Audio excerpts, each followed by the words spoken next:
के मान्छे यतिसम्म निर्दय हुन सक्छ? के मान्छे यो धरतीको सर्वश्रेष्ठ प्राणी नै हो त? के बाँच्न पाउने अधिकार उसलाई मात्रै छ त? यो संसारमा अरूले बाँच्न पाउँदैन त? के आफू गरी खानलाई अरूको रिसै गर्नुपर्छ त? यो संसारमा सबैले बाँच्न पाउने अधिकार छ भने यो के गरे? यस्तो निर्दय काम गर्ने को होला? प्रशासनले निकायले उसलाई नभेटे पनि भगवानले पक्कै भेट्नुहुन्छ। यस्तो निर्दय काम गर्ने मान्छेलाई भगवानले कहिल्यै नछोड्नु। यो भिडियो पुरा हेर्नुहोस्। मैले हिजोदेखि यति राम्रो अनि यति सुन्दर गाउँमा यति नराम्रो अनि यति घिनलाग्दो हरकत गरिन्छ भनेर मैले सोचेको पनि थिएन र कल्पना पनि गरेको थिएन। यो चाहिँ ताराखोला गाउँपालिका वार्ड नम्बर 1 भुसकातमा रहेको मेरो घर।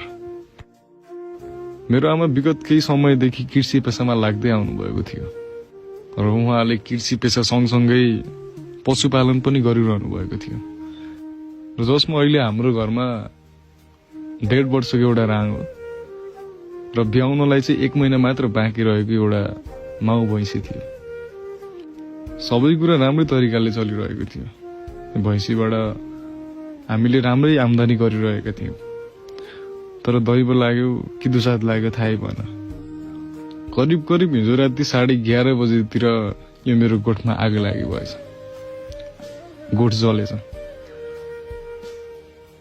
विशेष गरी भनियो भने यो गोठ जलेको होइन, जलाइएको हो। छटङ्ग भन्नुपर्दा, किनभने बिजुली सर्किट भएर लाग्यो होला भन्नुहुन्छ भने अहिलेसम्म मैले गोठमा बिजुली जडान गरेको छैन। भैँसीलाई कुडो फाँडो पकाउँदाखेरि लाग्यो होला भन्नुहुन्छ भने अहिलेसम्म मैले त्यहाँ गोठमा आगो फुक्ने गरेको छैन। जानी लगाइएको आगो हो यो। र यो आगो लागेको कारणले गर्दा मैले 1.5 वर्षको राङ्गो गुमाउनु पर्यो र ब्याउनलाई 1 महिना मात्र बाँकी रहेको यो भैँसी न मर्नु न बाँच्नु भएको छ।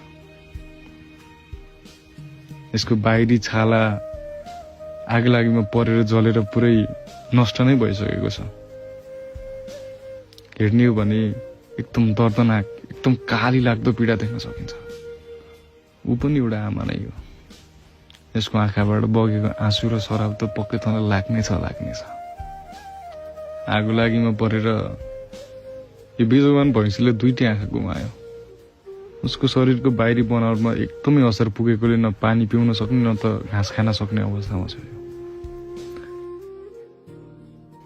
बडो विडम्बनाको कुरा।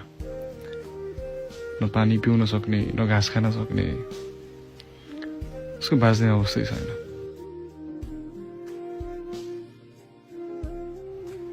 आमालाई मैले बारम्बार पोखरा लैजाने क्रममा पनि म जान्न, म यही मेरै घरमा केही गर्छु, म यही भैँसी पाल्छु, मलाई त्यही सहारा हुन्छ भनेर बसिराख्नु भएको थियो।